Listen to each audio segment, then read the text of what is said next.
All right, everyone. Week 6 recap vid underway. Last one I did, last take I did was too long. It was like 15 minutes. I kind of want to make it shorter, so we're gonna go a little quickly. So we're gonna go with the least scoring matchup of the day, and right off the bat, SN sorry is laughing at I'm guessing he's laughing at AK. Um, Jesus. Um, so Andrew Luck basically has been pretty good for him so far. He's the fourth ranked quarterback, other than I guess a couple games in the middle here. He's been pretty good. Um, Gurley, like he's been disappointing. I mean, he's not been terrible. Obviously, if you look at these games, he's not been terrible. But I think he picked him at number 5. I want you want more of your first round pick, obviously. Um, and I was looking at this before. If he started Ware over Charles, he would have won. Now, look, I mean, I'm not going to blame him for that. Like, nobody knows going into the game which one of these guys is gonna play more. They're both really good, and it was I don't know like if there was any pregame reports that they were going to split carries or anything, but like AK had no idea which one was going to play, and it was completely logical to think that coming off a bye, they're gonna Charles is rested, he's probably his injuries healed, so it made sense to start Charles. It's just bad luck, and you can't really tell which one is going to play going into the game. Dre, Anderson and Gordon have come back down to earth a little bit. I mean, Anderson, I really wanted Anderson. Like he was one of my draft targets this year.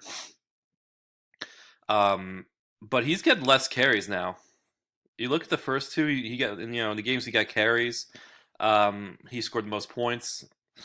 But I think the past two games where they fell behind, they've kind of abandoned the run, and I get maybe with him, but I think it also has to do with the other running back, Devontae Booker getting more carries as well. Melvin Gordon, he's been pretty. I mean, he's been pretty good. 27 carries for 94 yards against a tough Denver run D. Um,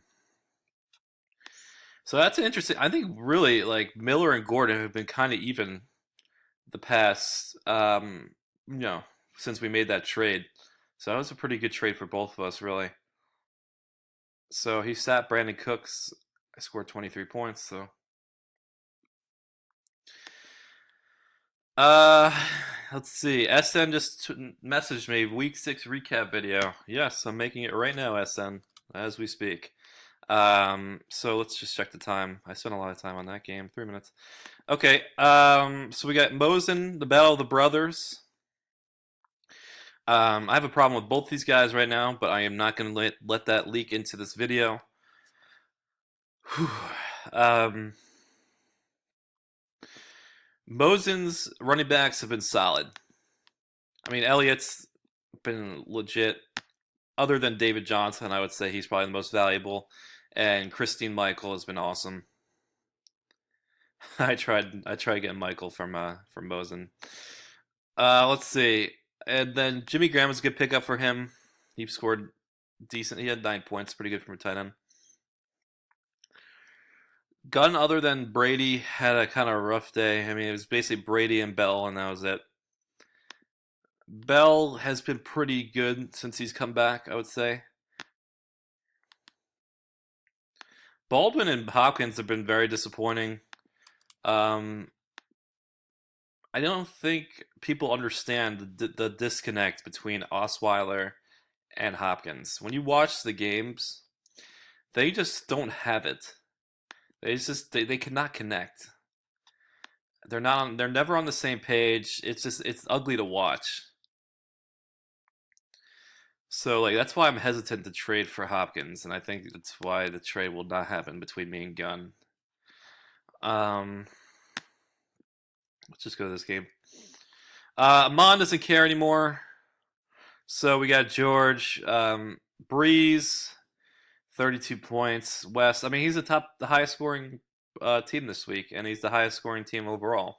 And he's 2-4. He finally got rewarded against against Ahmad's team who doesn't play anymore. Um, I mean, if you look at it, like you don't think he would score 114 because like you see like 6 from a running back, 12 from a running back, 5 from Jordy, 9 from Jarvis, 3 from his tight end. But 32 points out of his quarterback, 24 out of West, and good performance defense in the kicker. And then you got yourself 114. So we'll go to my game next against Yates. This is kind of interesting. I was down 24 going into the Sunday night game, and I had Miller and my man CJ. I'm not going to say his last name because I don't know how to pronounce it. Miller the Killer, man. He scored me. I needed 24, and he had 29. So, and then I also had my tight end, who I picked up on Sunday morning, and very good pickup by me, I would say. Very good pickup. I picked up Golden Tate as well with the intention of starting him, and I kind of just pussied out. So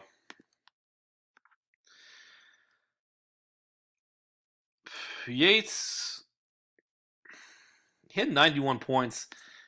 I'm trying to figure out like if Brown has been disappointing or not. I mean, he's had a couple duds, but he also had the first week of 24 and then 18 and 13. It's kind of surprising how I'm looking at his stats. It's kind of surprising me how he's the number 2 wide receiver. Julio is number 1, and Julio has been awesome. He's just been really consistent. I actually he's had 2 duds as well, but he's had that 36-point game to help him.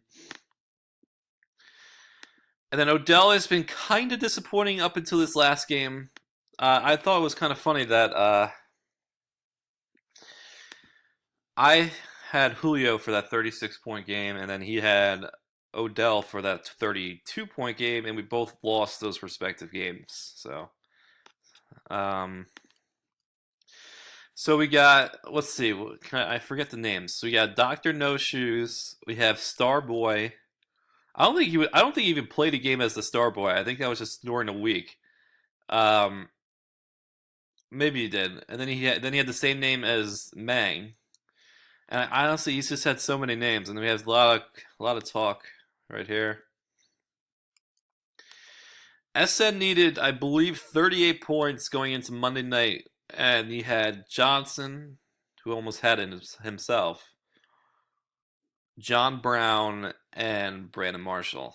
And me and SN were talking about this before the game, the night before the game, and I was kind of skeptical. I still said like he had it, but it was kind of close because I thought the Jets were going to stop the run, but that was obvious that they didn't. So the Jets, honestly, if David Johnson didn't have one of those touchdowns, I mean, he would have lost because Marshall didn't have that great of a game. John Brown didn't have a great of a game. So I mean, Johnson is no doubt is the fantasy MVP so far. And then basically Meng had bad luck because Roethlisberger got hurt. He came back in, but obviously he looked wrong, and he's getting surgery. I forget what I think it's meniscus. So if he just had a couple more, if Roethlisberger just had an average day, he would have won because he had 2 really big games out of Stewart and McCoy, and then he had Alshon not perform that well. And then he's got wide receiver problems, but he should be all right. He's 3-3.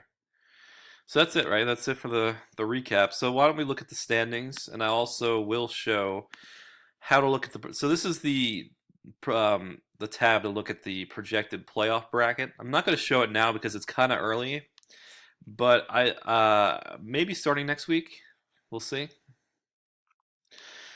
Also, you could just do it by this. So you basically would do it's top 6 teams make the playoffs. So it would be SN and me getting buys because the first 2 teams get buys the first week.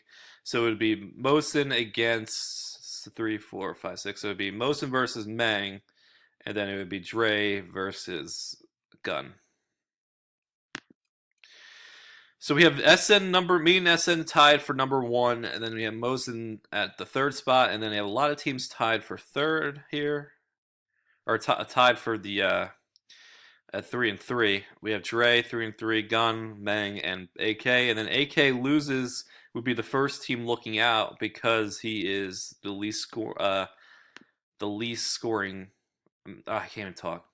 He has the least amount of points of those 3 and 3 teams. So I moved up a little bit because I had a good day. Dre is still a little bit above me, and then you have 3 teams in the 600s. George is number 1 at 2 and 4. So now we will look at the matchups going into next week. As I click week 7, we are officially halfway. 6 weeks behind us, and then 6 weeks ahead of us.